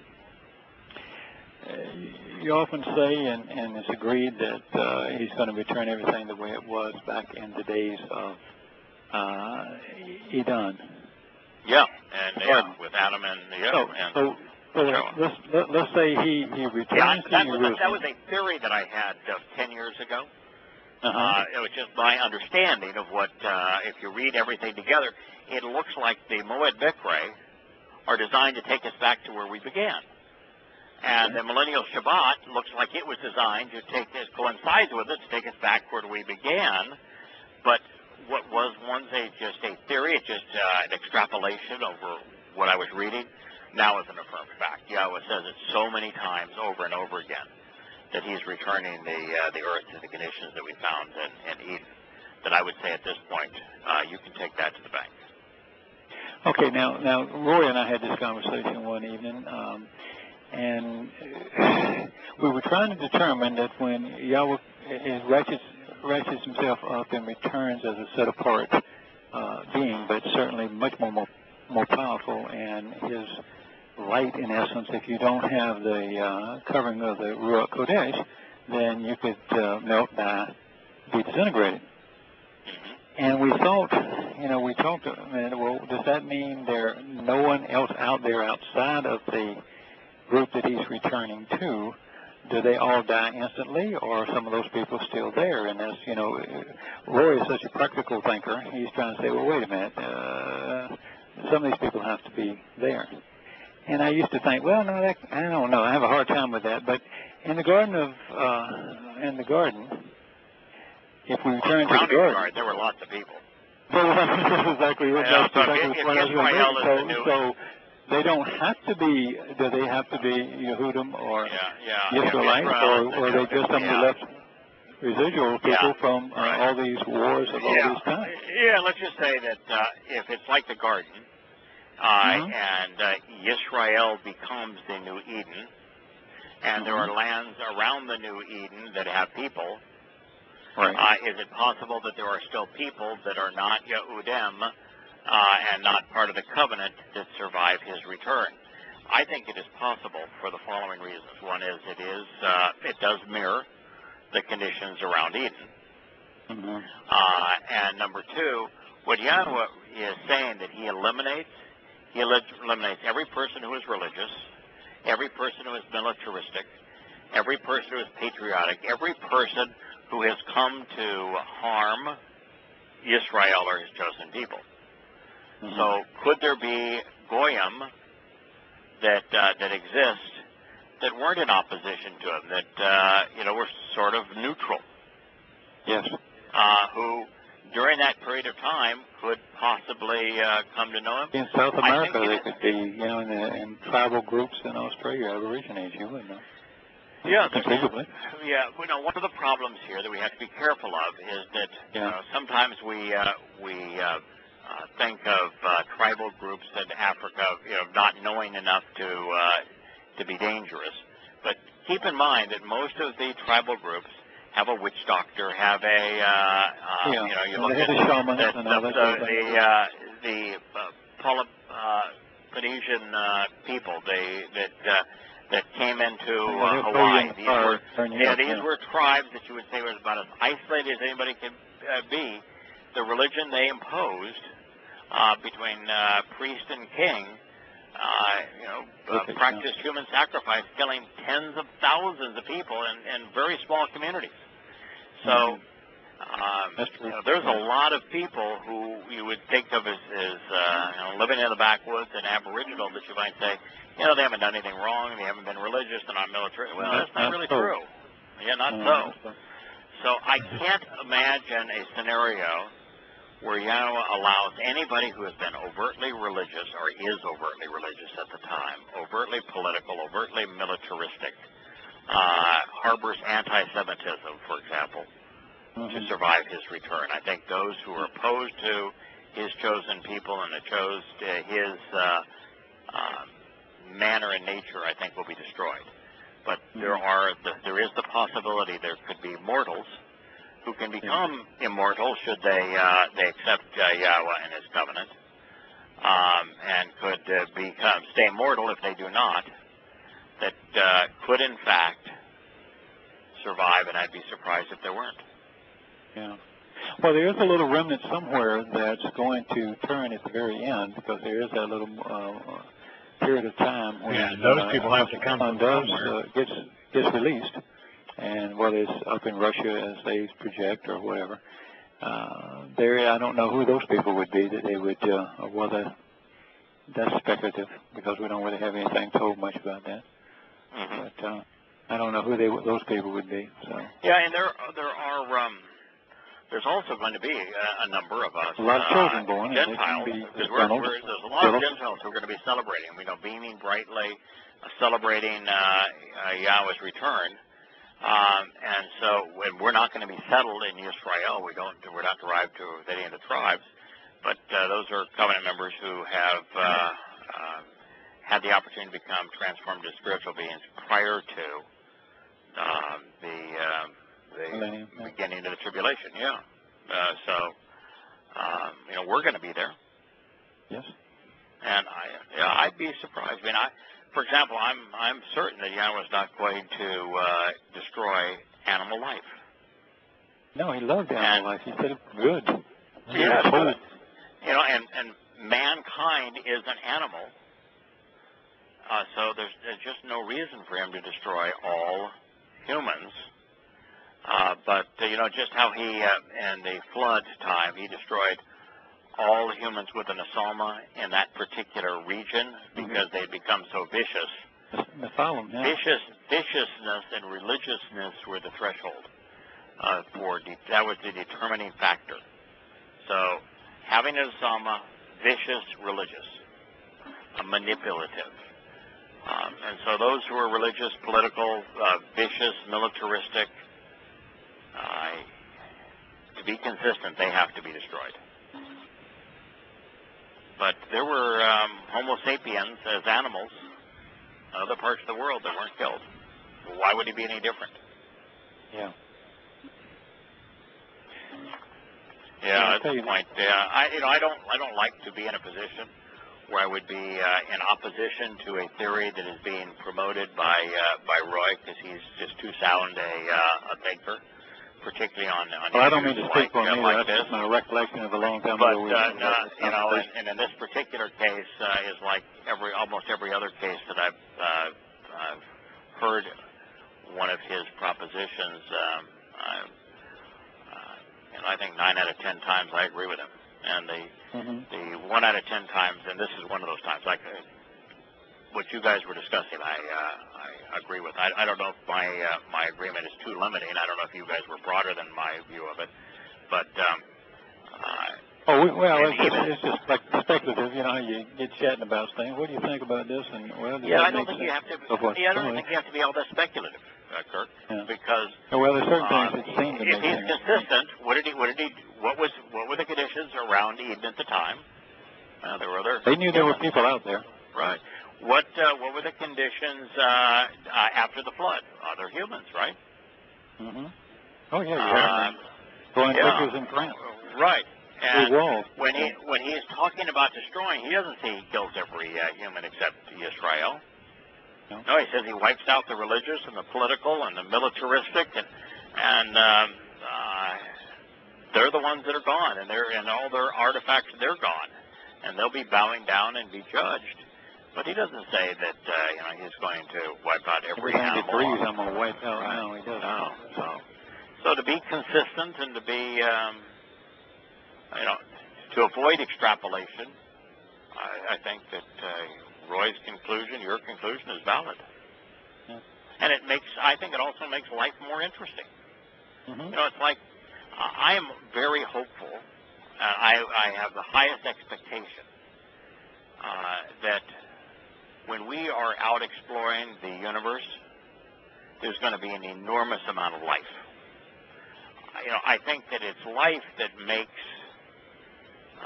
exploration, going camping out, fun. I can look at a beautiful mountain ridge or a beautiful stream. That's a beautiful stream in the mountain ridge. But it's so much more interesting to see a deer walk by or a mountain lion. It's very exciting and stimulating the minute that plane starts to move and you go, wow, look at that. Yeah, life is the most interesting thing. So, I'm expecting dogs and other forms of animals to be not only companions, but to be life of interest that will be examined. And so, why wouldn't Yahowah preserve some humans and still give them an opportunity during that period of time? Yeah. Makes sense to me. So why else would the world continue to exist for that 1,000-year period? Right. Yeah, you have to have food grow, and so that means the ecosystem has to be there. So. Right. Yeah. And you got to have farmers, and you've got to have people that produce. Yeah, well, they're doing them into the plowshares, the guns and the plowshares, so there's. Right. Yeah, there's not going to be any weapons. So there will be nobody in the military, because we know that, and there'll be nobody in a religious community, and there'll be nobody that will be political, and that's just not going to happen. But think of the waste of all the military for 6,000 years. Yeah. But by the way, you have to be really careful. You see one of those people say, well, I think I'll just. Oh, I know it's such a waste. But you got to be careful, recognizing that by the time we get to that point, it's not a matter of Yahowah wiping out a bunch of people. Man's bad choices and his weapons and his use of weapons are going to have already rendered the planet. If we are 7 billion people today, based upon all the things that he's explained we're going to do to ourselves and that happen within our solar system between asteroid strikes and earthquakes and the natural disasters. Yes. Wars and wars. Nuclear winter. And I think that you'd be foolish to think that more than 1 or 2 billion of the 7 billion are going to still have survived, if that many. Yeah. I'm thinking a smaller number than that, but that's just me. Yeah, and it's interesting too that one thing that Yahowah would not want, I don't think, is having an enormous number of people under the age of like 12, kind of an age of consent, if I were to throw an age out there, under the age of 12, living in communities where access to information is prevalent. I don't think he cares that there's lots of babies in an Islamic world, because there's not one chance in a billion they're going to come to know him. And I don't think he cares in any super religious community, but in Europe, the United States in particular, those kind of places, having a bunch of people under the age of 12 kind of creates a little bit of a problem. They ought to be able to go into the millennium with an opportunity to make a choice, but many of their parents are going to be religious and political and militaristic. So separate them from their religious parents. Ain't going to be a whole lot of babies. Yeah. Now, one of the things that's really interesting about all this is that in Europe and in America, where we have studied this now for a period of 30 or 40 years. In the last 15 years, male sperm count has fallen by 50%. Yes. Yeah. Has fallen by 50%. That was fascinating. Yeah, and it's within 5% now of causing men to essentially be infertile, be unable to bear children. And I mean that first to have something, it's so essential as human reproduction by way of male sperm. So 50. I mean, if it changed 2% over 15 years, you'd say, well, wow, that's rather radical. Yeah, but 50% in 15 years, I mean, it's just so profound as to not even know how to encapsulate that in words, but it's so consistent with humankind evolving. The second law of thermodynamics, we're degrading, and degrading rapidly as a species. Yeah, yeah, he does. There is, and sometime here in over the next week or so, we will post the research that was done by Lisa. In fact, there's a whole section on some of the research that Roy added, and it's been now integrated into the document. And we'll post that for folks to read. Robin made some really astute observations. That's part of the text. Your analysis. James is part of the text. Some of my analysis of the history of the Septuagint is there. Psalm 118, Mizmor 118 is part of this text. And so we'll continue to pull it together. I thought I was going to get more done this week, but I spent 2 days painting. I'm done with my painting now, Kirk. You'll know that I'm not going to threaten you as a... hang up your brushes? Yeah, I'm going to hang up my brushes. I spent 2 full days being grandpa. In fact, the next 2 days, today was mostly grandpa, and so is tomorrow and the following day. That is the job I love most. That's the job I love most in the world. I'm not kidding you. That is the thing I love most to do, is be grandpa. I just love my little granddaughter. She owns me, man. I want to tell you. It's so got you wrapped around her little finger. Oh, wow. Yeah, but people keep saying that about my daughter. She's got me wrapped around her finger. Oh, absolutely. Isn't it lovely? I mean, the things that you would do for her, the things that you just enjoy playing with her, enjoy sharing with her, and walking with her, holding your hand as you're walking and lifting her up. Oh, and it's just exposing her to new things. You just get a sense of this is how God designed us. A marvelous experience. And I spent 2 days moving my son to a new apartment and where he's going to school. So I did not make much progress this week. Well, sounds like you made a lot of progress. I did, but it wasn't. Not on this particular project, but you had a lot of progress. No, and I don't feel guilty about that in the least. And the reason I don't is that what we learn and what we share is a labor of love, and we do it because we enjoy doing it. But even as he engaged with people, like when he engaged with Dode had a life. Yosha spent 30 years as a stonemason. So God doesn't mind that we do stuff and we experience life. It makes us real. It's all part of the whole. Go back to the metaphor. Do you mind that your sons are off having lives of their own when you're not around? No. No, you enjoy that. Yeah. Yeah, and I actually enjoy helping him. Moving is not a fun experience, but helping your son out is. Yeah.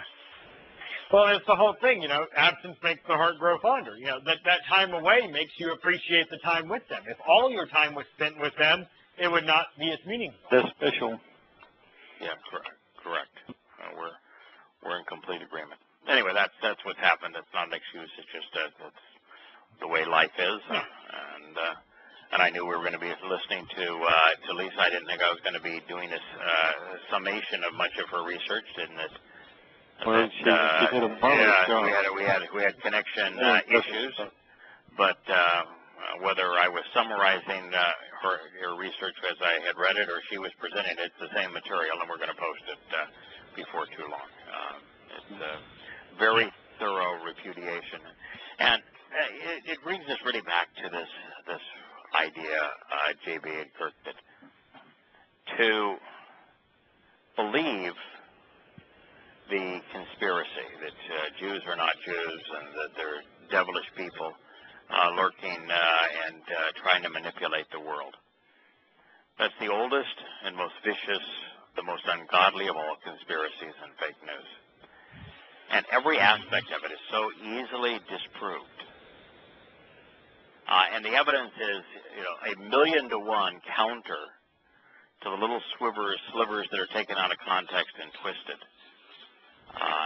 That you really have to want to be misled. Yeah, you're looking for to support your theory. It's willful ignorance. It's willful, and it goes from ignorance to putting yourself among those who will be destroyed when you begin to promote it. Yeah, when you begin to promote it. It's one thing to be fooled by conspiracy. It's one thing to be fooled by fake news. It's another thing to promote it. Yeah. There is, to be fooled by it, you're going to die. Yeah. Your soul's going to cease to exist. And that's sad. That's sad, but that's no penalty. That's not that bad. To promote an anti-Semitic lie, and to do so aggressively, that puts you in the group that's going to spend eternity in Sheol. That's a really bad thing to do. That's the first time when I saw these, went to the Facebook site and read all of this delusional diarrhea. The first thing I said is, be careful. It's sad to have wasted your life and soul to have been sucked into this and to be misled. But another thing, and there is even a solution for that. If you stop, walk you away. Be reconciled, with the family. There is no solution for that. Well, it's even more horrible that the people that are doing it have read the Torah and accurate translations. Right. And they know Yahweh's name and use it. They know Yahweh and what his plan was. How do you reconcile that to your brain? That is all of a sudden, huh? Oh, it was first 2 tapes I looked at, I thought, this is the stupidest stuff in the world. Yeah. I mean, it's you even don't have hard to look stuff up to know this to is those wrong. videos because just the very cursory overview of what these people are saying is so obviously wrong that it's very difficult to even imagine how anyone would believe that. Why would you be sucked into that? I find the whole thing just flabbergasting. It's so obnoxious, so obviously untrue that you find yourself just shaking your head and say, why would anybody go there? And then they just dig themselves what's in to be further. gained? I don't know. I mean, all you can do is prove That's what I don't get. Well, why waste your time? Say you believe this, but you know Yahweh's word. Why not spend your time there? Why not? Your time can be spent so much better.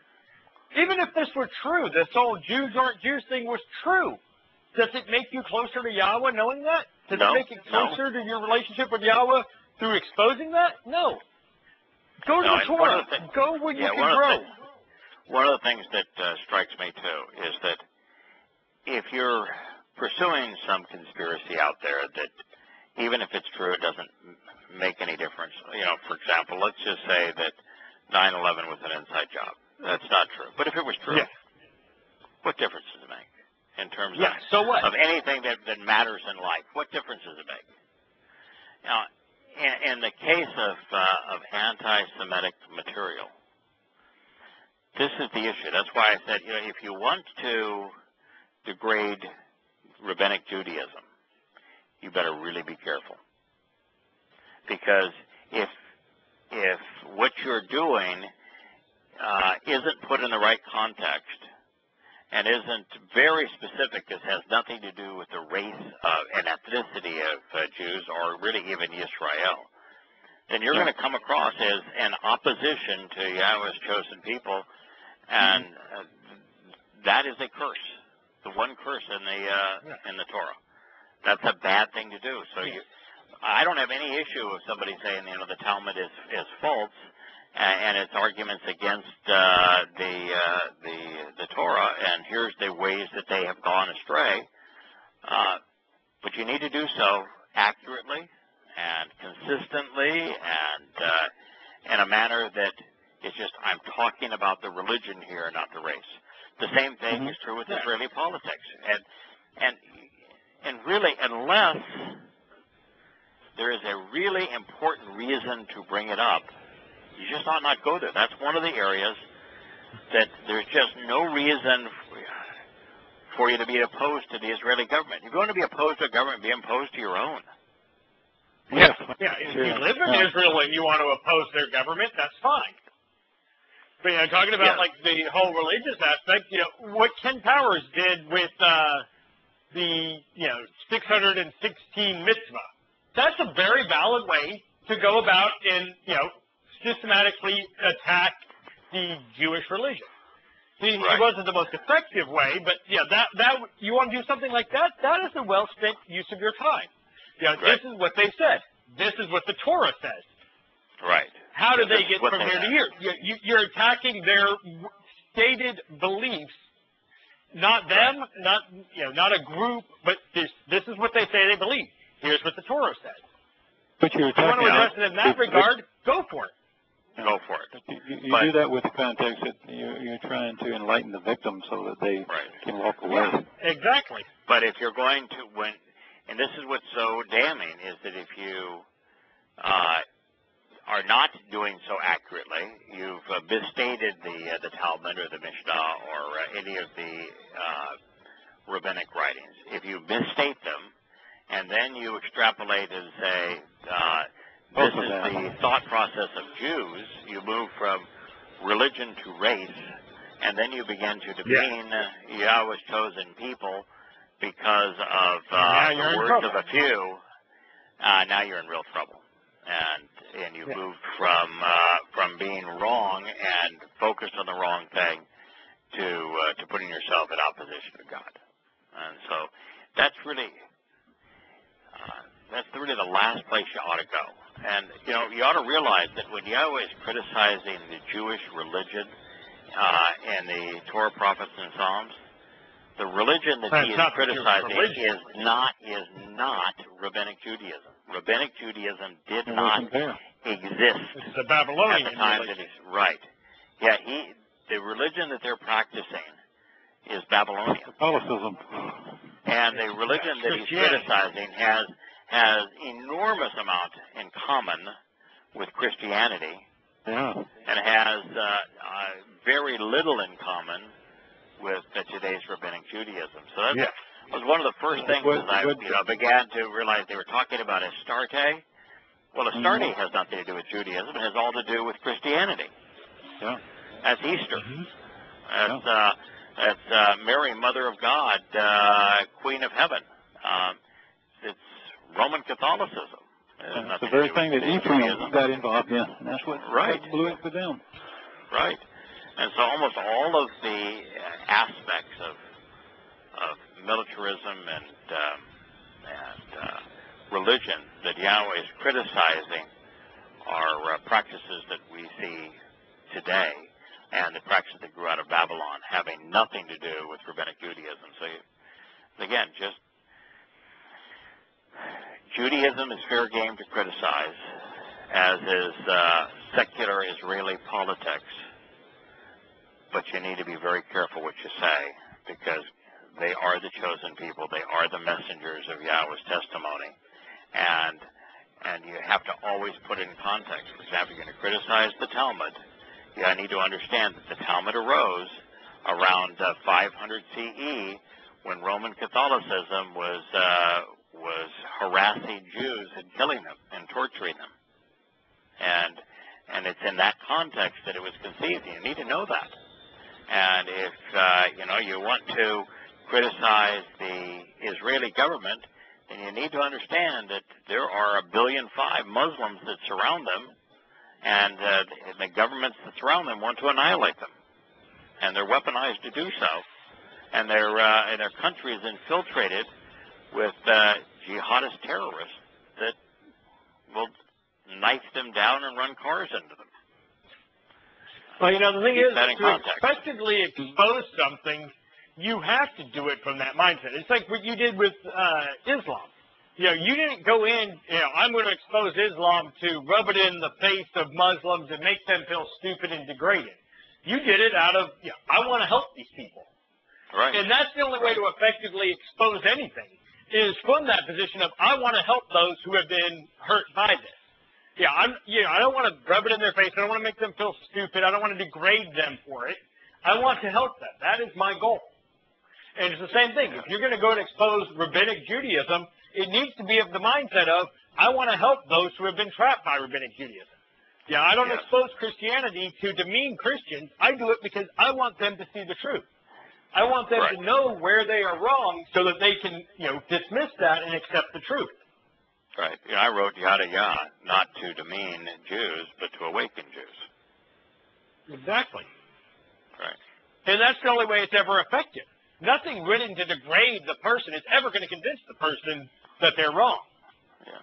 No, I think there are some exceptions to that in the sense of, Prophet of Doom quickly came to be disparaging of Muhammad because, well, what other way is there to look at somebody who's a pedophile and a rapist and a mass murderer and acknowledge? But it wasn't disparaging of Muslims.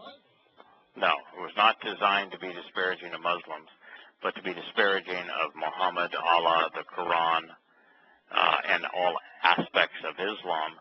But in that same regard, if someone wanted to criticize Maimonides, that's different. Yes. Yeah, you're criticizing the individual, not the people that follow him. Mm-hmm. Yeah, there are certain individuals where the ad hominem argument is fair game. If somebody claims that they alone received the message of God, or they are God's example of how to behave, their credibility now is an absolute valid and necessary tactic. Has to be done. Like this theory on the Jews coming from the Khazarian region of the Khazarian peoples that were little-known people in what now is Eastern Turkey. The author of that theory, who is had such a miserable life, he's fair game because without him, his credibility is on the line. Correct. Yeah. So, we defend as a group the chosen people because Yahweh does. Is he critical of them? Absolutely. Is critical of them fair? Yeah, it's fair. Contextual, it's fair, accurate. And so long as we do the same thing for the same reason and say that this is the consequence of being misled by these people and this is the advantage of knowing the truth, then what we're doing is useful, it's worthwhile. Yahweh's criticism of them was always in terms of trying to call them back. He's trying to point out, you're doing this and you're doing this. Stop it. Correct. Come back to me. It was always done with the intention of helping them. Right. Even the divorce is presented with a reconciliation. And keep in mind, the divorce wasn't from Yahudah. from which we derive Jews, is correct.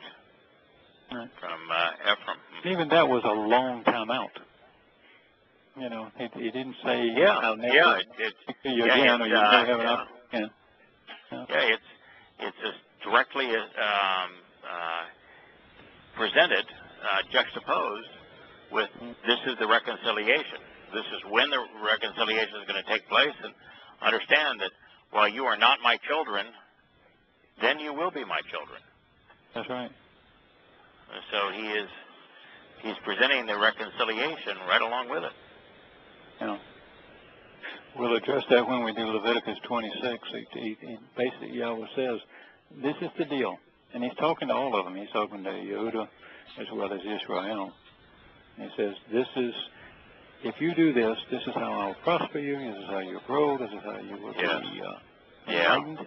And then if you do these things, however, then there's a point where he says, however, if you don't, this is what's going to happen to you. You'll be chased all over the world. You'll run and be scared when no one's even chasing you, and such and such and such and such. And then at the very end, he says, however, if you turn back to me, you're mine. You know, it's just a beautiful thing. It's a terrific thing. It is, yes. And it requires racial Yahudah to have survived. It does not require religious Yahudah to survive. And there really isn't such a thing. It's such a fantasy to call it Judaism because there's no tie to Yahudah with it. The rabbis were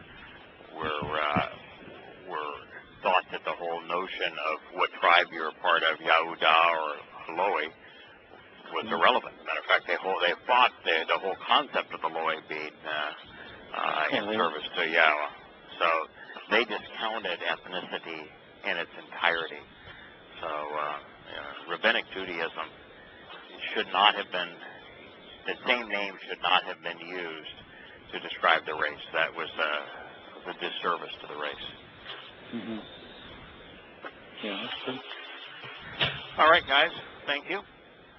Well, it's our pleasure. Always a good time.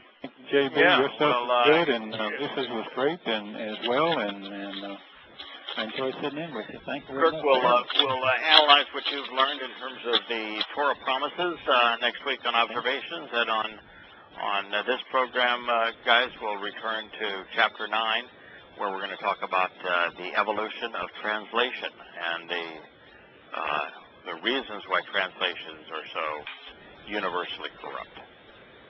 Perfect. Sounds fun. All right. Thank you guys. Good night. Good night.